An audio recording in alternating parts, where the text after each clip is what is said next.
In a far-distant village in Africa named Bela, where the royal family delved into the mystic arts to uncover the destinies of their newborns, there lived a king who welcomed a baby boy named Kasali into the world. It was a tradition as ancient as the village itself for the king, Amaka, to take his son to the oracle master to glimpse the threads of his fate, woven by the gods. As the oracle master peered into the swirling depths of his sacred pool, a heavy silence cloaked the room. His eyes, clouded with the mysteries of the future, widened in shock. King Amaka's heart pounded like a war drum, each beat louder than the last. The oracle master finally spoke, his voice trembling like the leaves in a storm. This child is a vessel of immense power, bestowed with charms by the gods themselves. His destiny is shrouded in darkness and startling as thunder in a clear sky. He will kill you, his own father, and take your place beside your wife. King Amaka started to murmur, his voice a low, trembling whisper. How can the gods bestow such a cruel fate upon my only son? His words were heavy with disbelief and fear. My son will kill me and marry my wife. No, such an abomination will not befall my family. Desperation flickered in his eyes like a candle in a storm. He turned to the oracle master, his voice now a harsh command. You will speak of this prophecy to no living soul, or you will lose your head. King Amaka left the oracle master, his mind a whirlwind of dread and determination. Returning to the palace, he was met by his wife, Queen Noma, her eyes bright with curiosity. What news do you bring from the oracle master? She asked, her voice light and hopeful. King Amaka forced a smile, masking the turmoil within. It is just a normal destiny, he lied smoothly. Our son will become king and do great things for the village. Queen Noma's face lit up with joy, her love for the child growing deeper with each passing moment. But beneath the surface of the king's deceit, the seeds of tragedy were sown, setting the stage for a dark future. For 7 long months, King Amaka maintained the facade of a doting father, his actions a carefully crafted masquerade.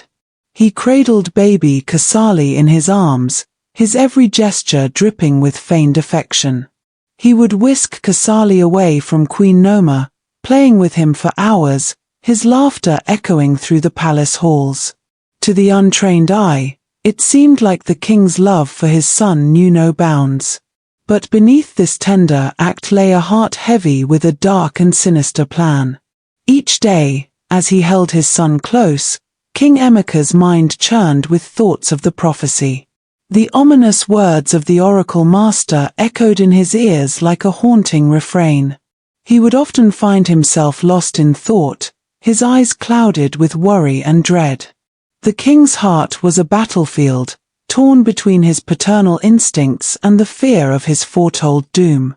Finally, after a year, Kasali reached his first birthday, a milestone marked by uneasy celebration.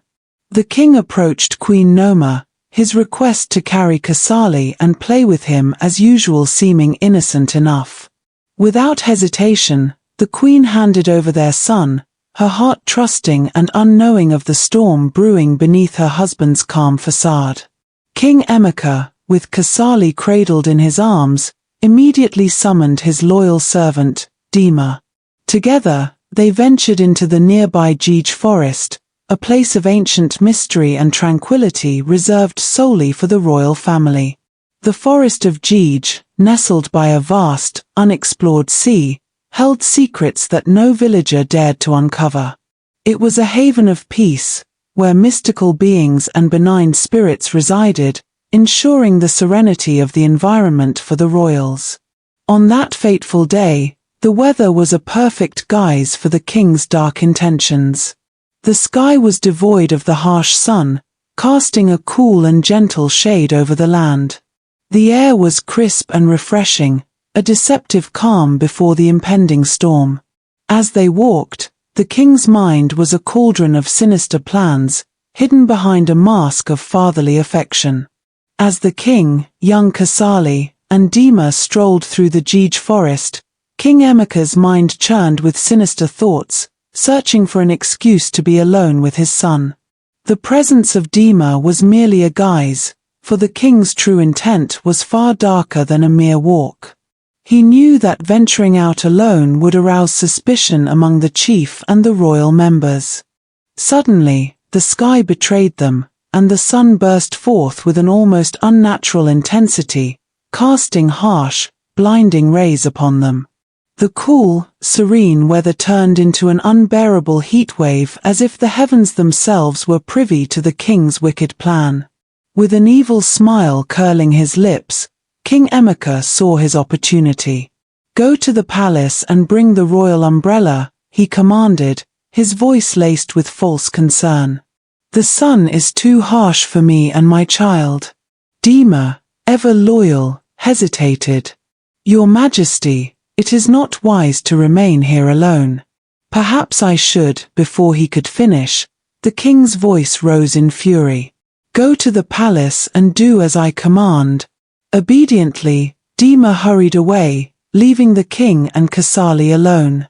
The king's heart pounded with a mix of fear and resolve as he swiftly made his way to the nearby river that bordered the Gij forest. With cold determination, he lifted his innocent son and threw him into the vast, unexplored sea.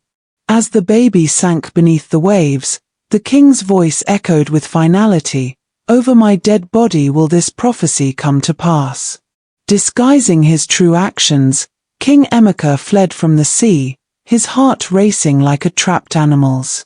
He sprinted back to the Gij forest, his mind a whirl of deceit and desperation. As he reached the forest's edge, he began to shout, his voice a blend of panic and urgency, "Charie! Charie!" His cries pierced the tranquil air, echoing through the ancient trees. From afar, Dima heard the frantic calls and rushed back to the king's side, his face etched with concern. "What is the matter, Your Majesty?" he asked, breathless from his sprint. The king, masking his guilt with a facade of worry, replied, "I placed my only son down here to ease myself for a moment, and when I returned, he was gone." His voice trembled convincingly, his eyes wide with feigned distress. "Go to the palace and call for help immediately. We must find Charie." Without a moment's hesitation, Dima turned and dashed towards the palace, his heart pounding with fear for the young prince. King Amaka watched him go, a cold satisfaction mingling with his dread. The wheels of his dark plan were now set in irreversible motion. All the palace guards and villagers joined in the frantic search for Charie, combing through every inch of the Gij forest.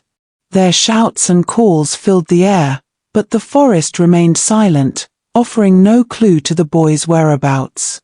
To divert any suspicion from himself, King Amaka issued a drastic order. "Cut down the Gij forest tree by tree if you must.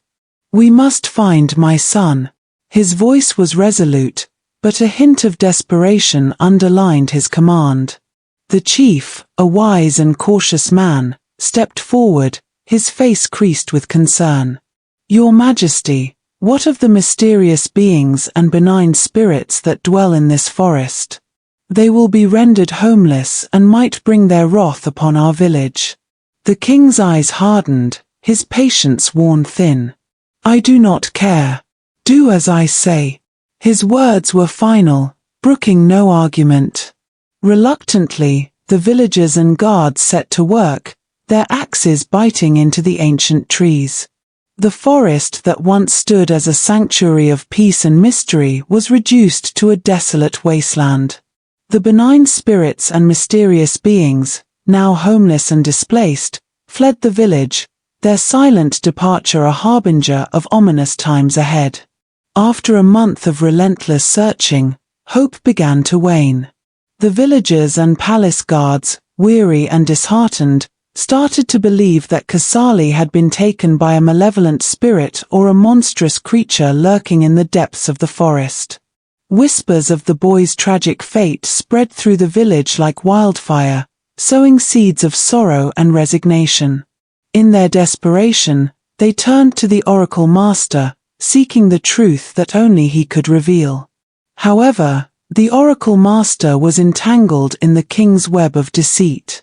He knew the grim reality but was bound by the king's threat. As the villagers and chiefs gathered around him, their eyes pleading for answers, the oracle master wove a tale of darkness.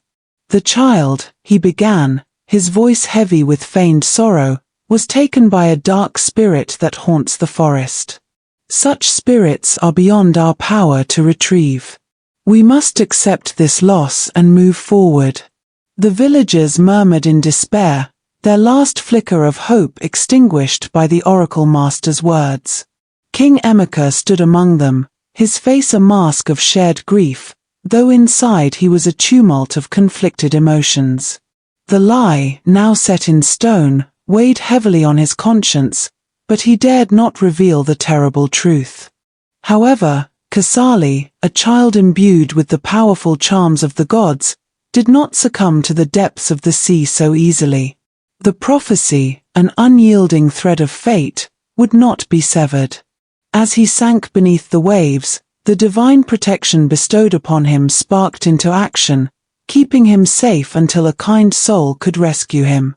In a distant village, far from the reach of elle, a fisherman named Kola cast his nets into the sea. His sharp eyes caught sight of something unusual, a small bundle bobbing among the waves. With swift and practiced hands, Kola pulled the child from the water, marveling at the miraculous discovery. He named the boy Kasali, unaware of the child's royal blood and the dark prophecy that clung to his destiny. Kola already had a son, Oka, who was 10 years old when he brought Kasali into their home. Oka, 6 years older than the infant Kasali, watched with curiosity as his father cared for the mysterious child found at sea. Little did they know that Kasali's arrival would weave their fates together in ways they could not yet imagine. 20 years passed, and the once infant Kasali grew into a formidable young man, his every step echoing the strength bestowed upon him by the gods. Yet, within the humble home of the fisherman, a storm of envy brewed. Oka, now a man himself, could not conceal the bitterness that gnawed at his heart. He watched with smoldering jealousy as Kola lavished Kasali with love and care, treating him with a special kindness that Oka felt he deserved. Oka's resentment was a shadow that darkened his every thought. He knew the truth of Kasali's origin, that his father had pulled him from the sea and brought him into their home. This knowledge festered like a wound, making Oka view Kasali not as a brother, but as an interloper who had stolen his father's affection. Though Kasali's temper was fiery, a volatile mix of divine power and human emotion, he was also kind and helpful, a gentle giant to those who earned his trust. As Kasali matured, his strength and fortitude grew. He became a man of incredible power, his abilities a testament to the gods who had marked him for greatness. Unbeknownst to him, the prophecy that had once condemned his family still loomed over his life like a dark cloud. Kasali did not know he was adopted. To him, Kola was his true father, and Oka his brother. One fateful day, Kola the fisherman passed away while casting his nets into the sea, his lifeline finally cut. The village mourned the loss of a good man, but a darker tale was unfolding within Kola's family. As his possessions were divided, Kasali was stunned to find himself excluded. Oka, seizing the moment, revealed the secret that had long festered in his heart. Kasali is not one of us, he declared, his voice filled with venom. He was found in the sea and brought here by my father. He has no right to our family's property. Kasali, struck by the revelation, felt a tempest of emotions whirl within him. Betrayal, anger, and sorrow clashed violently as the truth of his origins shattered the life he had known. Kasali was stunned and heartbroken, the weight of the revelation crushing him like a tidal wave. For more than 20 years, he had lived a lie, unaware of his true origins.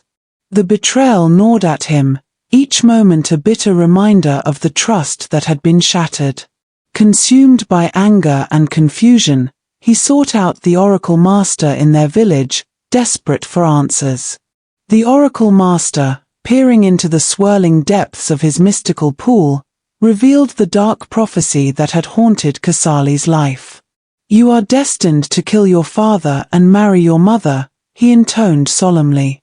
The words struck Kasali like a physical blow, his mind reeling from the enormity of his fate. Yet, in his revelation, the oracle master omitted one crucial detail: that Kasali was of royal blood. This omission would prove to be a critical oversight, setting the stage for even more complex trials in the future. Devastated and determined to thwart the prophecy, Kasali fled the village.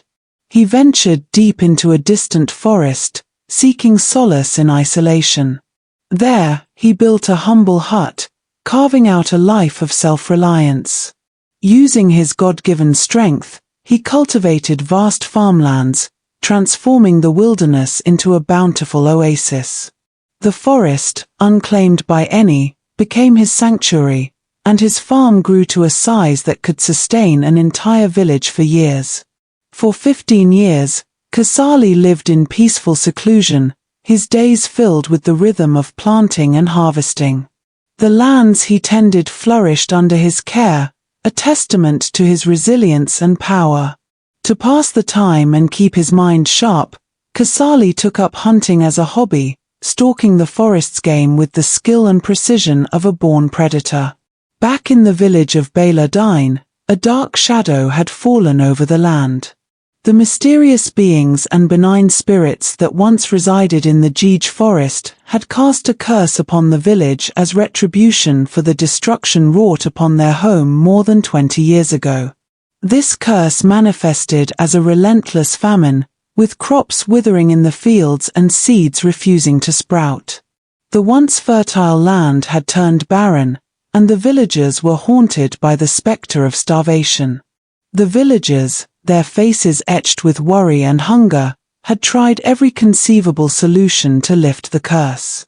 They offered prayers, sacrifices, and even sought the counsel of distant oracles, but all efforts were in vain. The famine tightened its grip, and the village's food stores dwindled to a mere whisper of what they once were. Even the palace, which had always been a beacon of abundance, was now on the brink of running out of provisions. King Amaka, the weight of his past sins pressing heavily upon his shoulders, knew that quick and decisive action was needed. The cries of his people, the sight of empty fields, and the relentless gnawing of his own guilt drove him to seek a solution, no matter the cost. Desperation gnawed at King Amaka, and with no other options left, he turned once more to the oracle master. The old seer, his eyes clouded with age and mystery, revealed the grim truth. A curse had indeed been placed upon elle, and the only way to lift it was for the king himself to carry a sacrifice to the land of the unknown to appease the gods. The oracle's words hung heavy in the air. The land of the unknown was shrouded in peril and darkness, a place where no man had ever ventured and returned. Those who dared to enter its borders were swallowed by its labyrinthine paths and haunted by its mysterious spirits. Even those fortunate enough to survive found themselves lost for years, wandering in circles, their minds and bodies battered by the unseen forces of the land. The journey is fraught with danger, the oracle intoned, his voice echoing with ancient wisdom. The spirits of the land are not kind, and their realm is a maze from which there is no escape. To venture there is to risk losing oneself forever. The king's heart pounded with a mix of fear and determination. The fate of his village hung in the balance, and the weight of his past sins pressed upon him like an iron shackle. He knew that to save his people, he must face the unknown, regardless of the peril that awaited him. The sacrifice must be made, and the gods must be appeased, or elle would wither into oblivion. However, the oracle master continued, there was a glimmer of hope. Some powerful men, endowed with great strength and wisdom, had been known to navigate the treacherous paths of the unknown land and return. Moreover, with the aid of a potent charm, one could potentially find their way back to the village. The oracle's revelation sparked a flicker of hope in King Amaka's heart. We must prepare such a charm, the king declared, his voice resolute. The oracle master nodded, and together they set about creating a powerful talisman, imbued with ancient magic and the blessings of the gods. This charm would be the king's guide, his beacon in the darkness of the unknown land. As the preparations were made, the king was also fortified with protective spells and enchantments, layers of mystical armor to shield him from the perils that awaited. Yet, despite the power of these fortifications, there remained an underlying uncertainty. Would they be enough to safeguard the king from the malevolent spirits and deadly traps of the unknown land? With the charm now in hand, glowing faintly with a supernatural light, and his body fortified with protective spells, King Amaka felt a mix of determination and trepidation.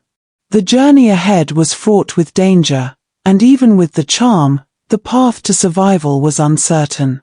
The lives of his people depended on his success, and the weight of their hope rested heavily upon his shoulders. The next day, with the first light of dawn casting long shadows across the village, King Amaka embarked on his perilous journey to the land of the unknown.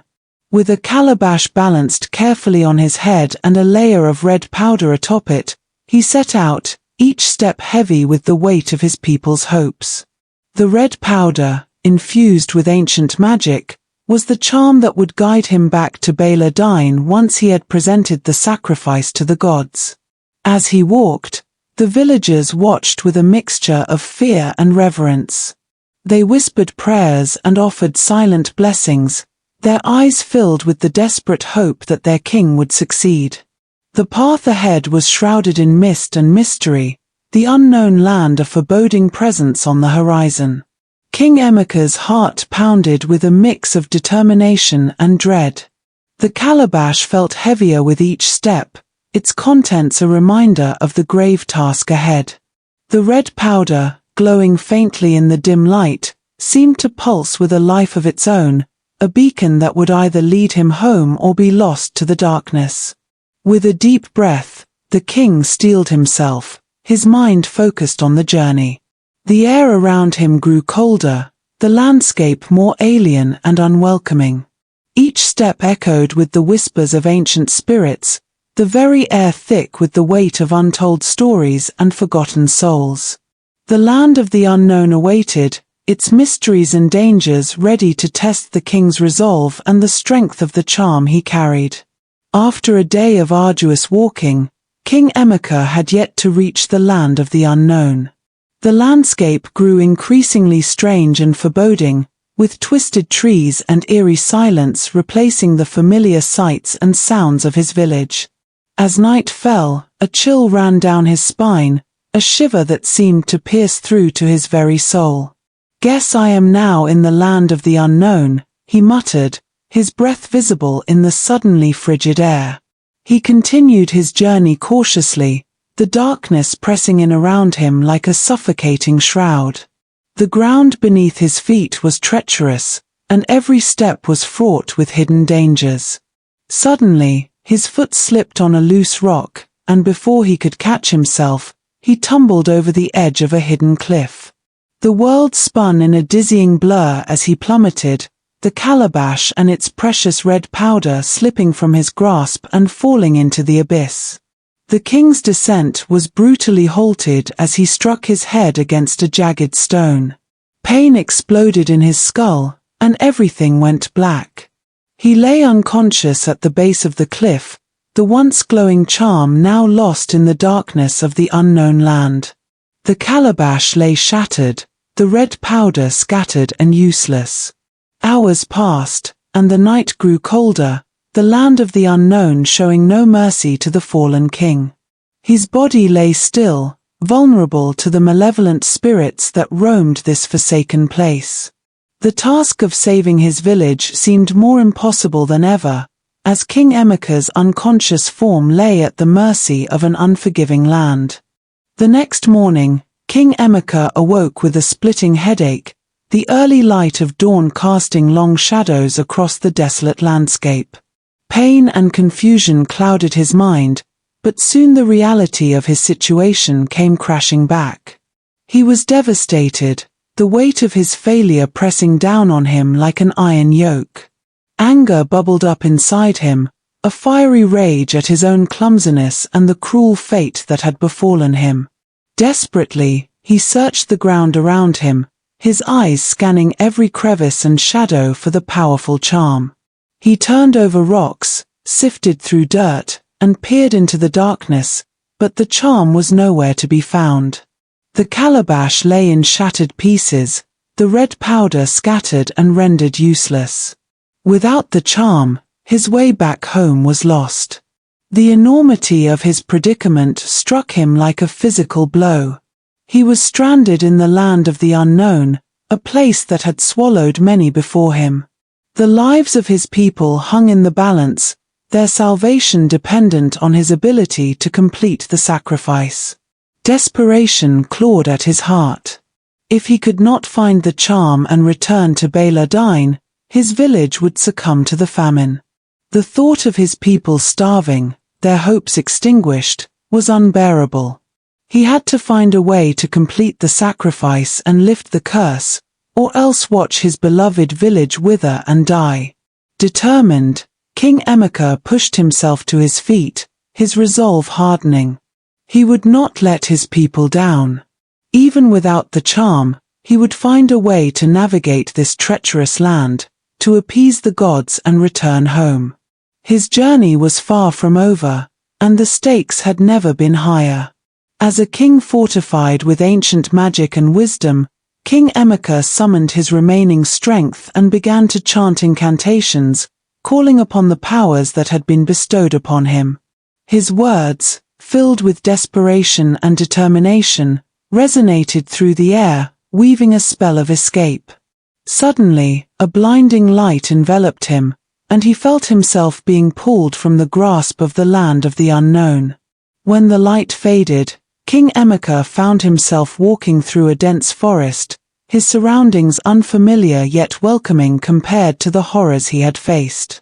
As he walked, he noticed vast stretches of fresh farmlands, their greenery vibrant and thriving. He realized that he had not returned to his village of elle, but had stumbled upon another village, or perhaps a well-tended forest. After about 10 minutes of wandering, his eyes caught sight of a small firewood setup at the corner of a farm. Atop the fire, fresh meat was being roasted, its aroma tantalizing his senses. Hunger, a relentless companion for days, gnawed at him fiercely. Driven by instinct and desperation, King Amaka approached the firewood without hesitation. He did not bother to call out for the owner. The primal need for sustenance overrode his manners.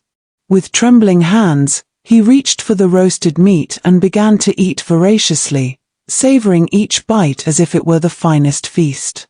The savory juices and tender flesh revived his spirit, momentarily pushing aside the dire urgency of his mission. Yet, even as he ate, the forest around him seemed to watch, a silent witness to his plight, leaving an unsettling question lingering in the air. Whose fire was this, and what fate awaited him in this unknown land?